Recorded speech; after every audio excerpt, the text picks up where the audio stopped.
Assalamualaikum warahmatullahi wabarakatuh. Kami dari kelompok 5 yang beranggotakan yang pertama Adrian Ija Mahendra 1801010028. Yang kedua saya sendiri Diki Afriandi 1801010045. Yang ketiga Zakia Silha 1801010061. Di sini kelompok kami akan mempresentasikan bab 16 yaitu materi tentang presentasi bisnis. Dalam materi tentang presentasi bisnis ada 8 poin yang kami bahas. Yang pertama yaitu 1. Tujuan presentasi bisnis. Yang kedua persiapan presentasi bisnis. Yang ketiga alat bantu presentasi bisnis. Yang keempat analisis audien. Yang kelima analisis bahasa tubuh. Yang keenam peninjauan lokasi. Yang ketujuh percaya diri. Yang kedelapan berlatih presentasi bisnis. Tujuan presentasi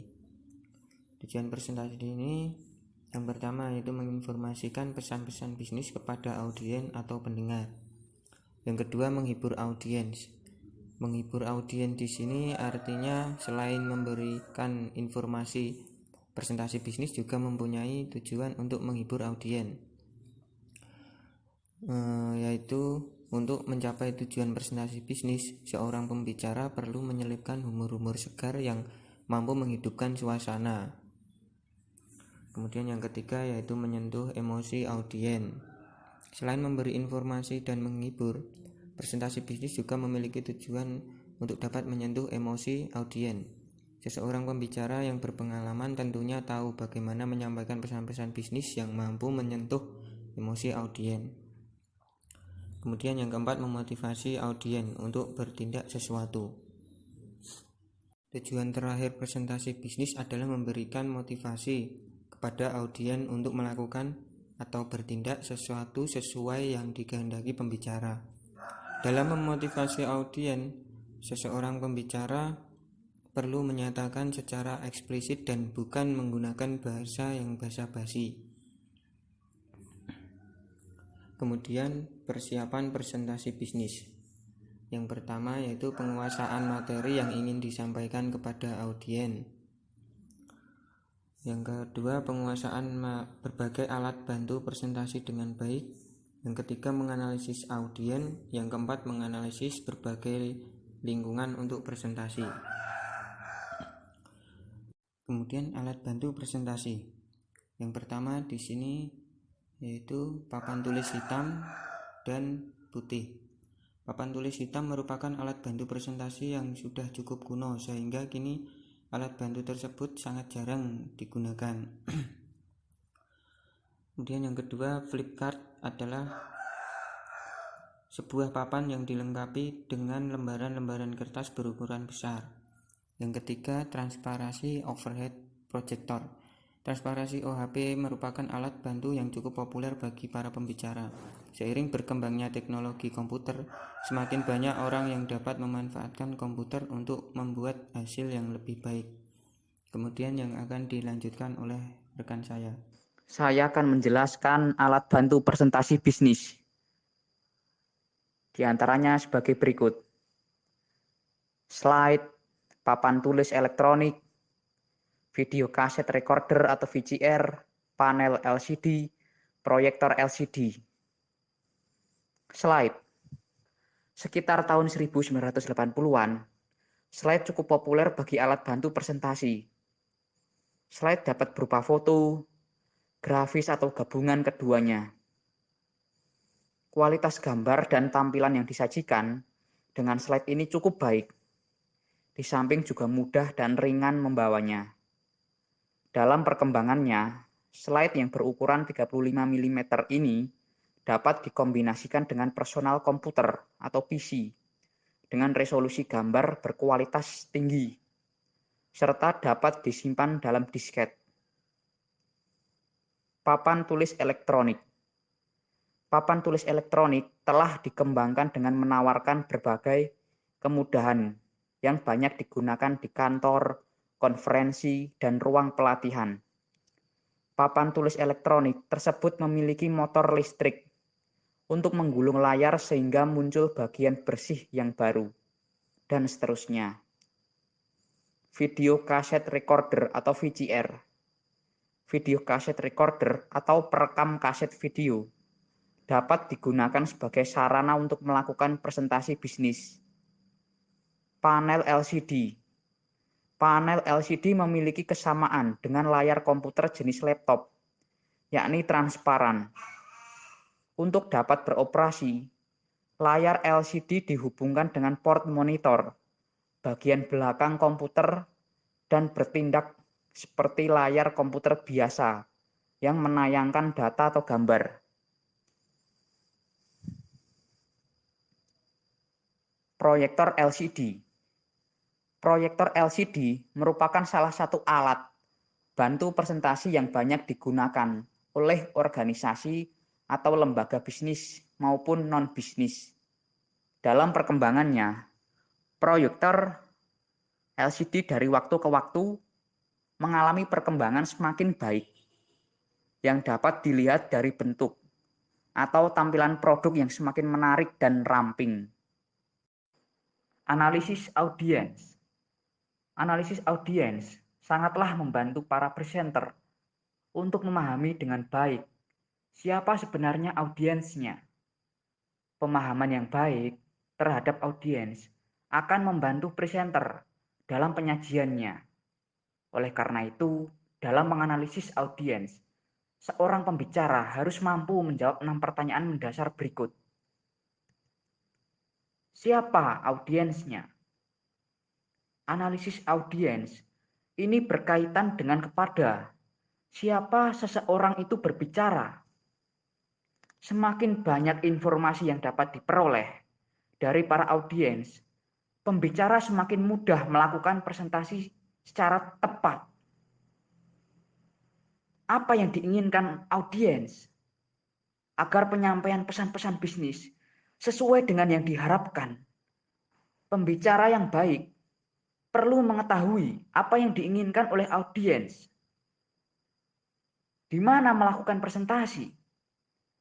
Bagi pembicara, pemahaman terhadap tempat presentasi dilakukan sangat penting.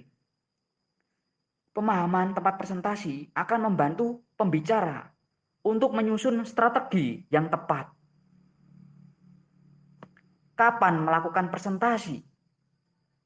Seorang pembicara perlu memperhatikan secara seksama kapan melakukan presentasi bisnis atau rincian mengenai tanggal, bulan, hari, dan jam berapa. Mengapa melakukan presentasi? Sebelum melakukan presentasi bisnis, seorang pembicara harus mampu menjawab pertanyaan mengapa harus melakukan presentasi bisnis. Jawaban atas pertanyaan tersebut tentunya akan sangat bervariasi antara seseorang dengan yang lain. Bagi seseorang, presentasi bisnis dilakukannya karena memang ada informasi penting yang harus segera dipresentasikan kepada pihak lain atau audiens. Bagaimana melakukan presentasi? Seorang pembicara yang satu dengan pembicara yang lain tentunya memiliki strategi presentasi bisnis yang berbeda-beda. Misalnya, presentasi dilakukan dengan memegang catatan atau naskah lengkap, menggunakan transparansi overhead, slide, proyektor LCD, komputer multimedia, atau lainnya.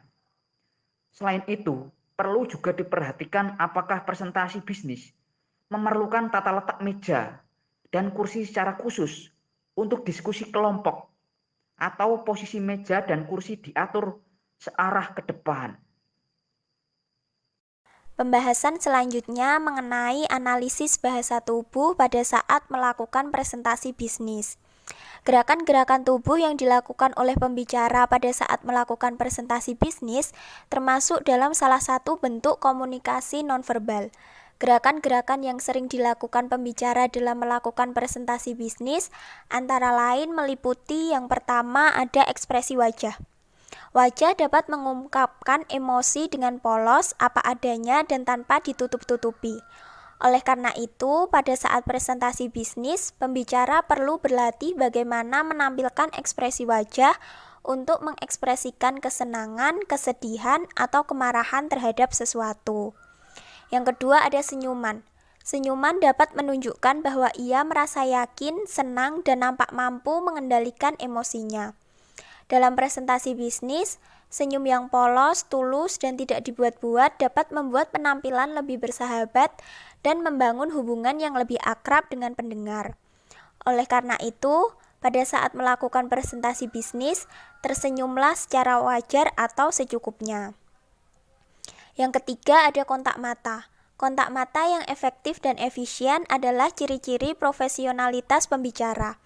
Mata dapat menunjukkan apa yang sedang dirasakan oleh hati. Saat melakukan presentasi bisnis, tataplah seluruh pendengar dengan baik untuk menunjukkan bahwa pembicara berharap semua pendengar memperoleh perhatian yang sama. Yang keempat ada gerakan tangan. Gerakan tangan pada saat melakukan presentasi bisnis akan dapat membantu pembicara untuk lebih meyakinkan atau memperkuat topik bahasan tertentu. Misalnya saja menggerakkan tangan secara terbuka untuk menunjukkan kejujuran, atau tangan mengepal seraya diangkat ke atas menunjukkan ketegasan. Gerakan yang selanjutnya ada gerakan bahu. Gerakan bahu pembicara dalam melakukan presentasi bisnis menunjukkan kepercayaan diri atau menyerah.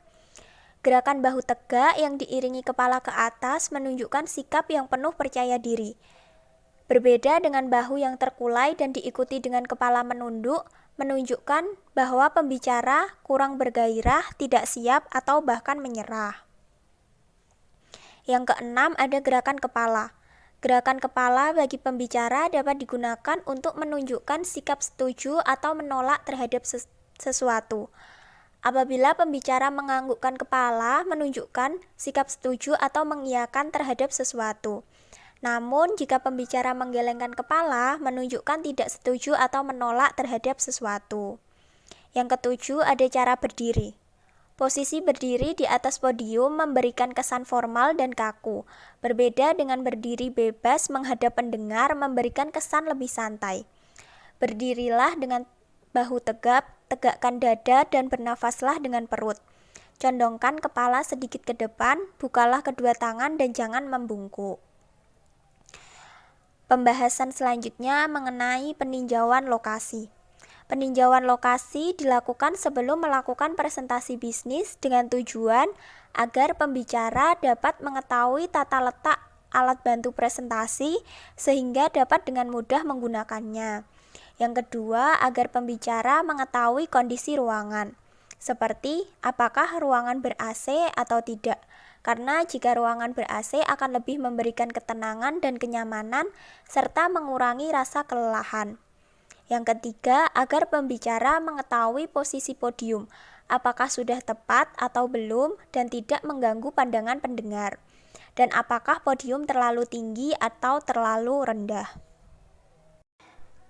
Baik, yang selanjutnya pembahasan mengenai percaya diri. Pembicara yang tidak memiliki rasa percaya diri yang kuat akan berdampak terhadap penyampaian presentasi bisnis yang asal-asalan sehingga tidak dapat menyampaikan sasaran yang diinginkan. Terdapat beberapa ciri-ciri pembicara yang kurang percaya diri. Yang pertama ada gemetar. Apabila saat melakukan presentasi bisnis, tangan dan lutut gemetaran, jangan mencoba mengendalikan proses ini dengan mencengkram mimbar atau memasukkan tangan, tetapi lakukanlah gerakan yang mendukung apa yang sedang disampaikan. Seperti tadi yang sudah dijelaskan mengenai gerakan tangan. Lalu yang kedua ada bicara terputus-putus. Jika pada saat melakukan presentasi bisnis, pembicara kehilangan urutan pemikiran atau terputus-putus, sebaiknya lepaskan kontak mata dengan pendengar, ambil nafas dalam-dalam, hembuskan secara perlahan dan sambil melihat catatan kecil, lalu fokuskan pada apa yang sedang disampaikan. Ciri yang ketiga ada mulut kering. Jika pada saat pembicara melakukan presentasi bisnis dan terasa mulut kering, sebaiknya segera minta segelas air minum. Selain itu, pada saat melakukan presentasi bisnis, hindari mengunyah permen atau sejenisnya karena dapat mengganggu artikulasi dan dapat tertelan tanpa sengaja. Yang keempat ada tenggorokan tersumbat. Apabila seorang pembicara saat melakukan presentasi bisnis tiba-tiba tenggorokan terasa tersumbat, sebaiknya belajarlah menguap diam-diam sambil tundukkan kepala, katupkan bibir, buka bagian belakang tenggorokan, dan tarik udara masuk lewat hidung. Ciri yang terakhir ada tersengal-sengal. Apabila saat melakukan presentasi bisnis tiba-tiba tersengal-sengal, maka tundukkan kepala dan alihkan fokus dari pendengar. Lipatkan lengan kiri menyilang bagian bawah perut, kendurkan bahu, tarik nafas dalam-dalam ke bagian bawah perut, dan hembuskan perlahan lewat bibir. Lalu ada beberapa cara yang dapat dilakukan pembicara agar dapat menumbuhkan rasa percaya diri. Yang pertama ada saat diperkenalkan, tersenyumlah dan pandanglah semua pendengar serta jangan menunduk. Yang kedua, ada mulailah perlahan dengan punggung dan dagu tegak, kemudian percepatlah secara bertahap. Bukalah presentasi dengan mengatakan sesuatu secara sungguh-sungguh. Lalu, mengakui bahwa dirinya lebih tahu tentang topik tersebut daripada pendengar. Pakailah pakaian yang terbaik dan selalu tersenyum saat melakukan presentasi bisnis. Selanjutnya mengenai berlatih presentasi bisnis. Berlatih adalah cara yang paling tepat agar kemampuan presentasi meningkat, karena tidak ada cara yang lebih tepat untuk meningkatkan kemampuan kecuali berlatih dan berlatih. Agar presentasi bisnis yang dilakukan dapat mencapai sasaran, perlu diperhatikan beberapa hal. Yang pertama ada identifikasi audiens atau pendengar. Memahami audiens dapat meliputi mengetahui posisi atau jabatan audiens, mengantisipasi apa yang diharapkan audiens, serta bagaimana solusinya. Memahami audiens secara tepat akan mempermudah pembicara melakukan presentasi bisnis. Yang kedua, ada menyiapkan pokok-pokok pikiran. Menyiapkan pokok-pokok pikiran dengan cara mempersiapkan poin-poin penting apa saja yang perlu disampaikan dalam presentasi bisnis. Dengan kata lain, pokok pikiran masih bersifat global sehingga masih perlu adanya pengembangan. Yang ketiga ada menulis teks secara lengkap. Caranya dengan mengembangkan pokok pikiran yang telah dibuat menjadi lebih rinci sehingga menjadi sebuah naskah yang lengkap dan tinggal menyampaikan dalam forum. Perlu adanya seni presentasi agar lebih menarik dan tidak membosankan. Yang keempat, ada menyiapkan rangkuman ke dalam sub-sub judul. Dalam rangkuman mencakup poin penting yang ingin disampaikan dan dapat dikembangkan. Cara ini biasanya dilakukan oleh pembicara yang sudah memiliki cukup pengalaman. Yang terakhir, ada menulis ke dalam kertas ukuran kartu pos. Menulis poin-poin penting yang ingin disampaikan ke dalam kertas berukuran kartu pos biasanya dilakukan oleh mereka yang sudah berpengalaman. Cara ini dianggap lebih praktis, sederhana, dan terkesan lebih formal. Demikian presentasi dari kelompok kami. Mohon maaf apabila banyak kesalahan. Wassalamualaikum warahmatullahi wabarakatuh.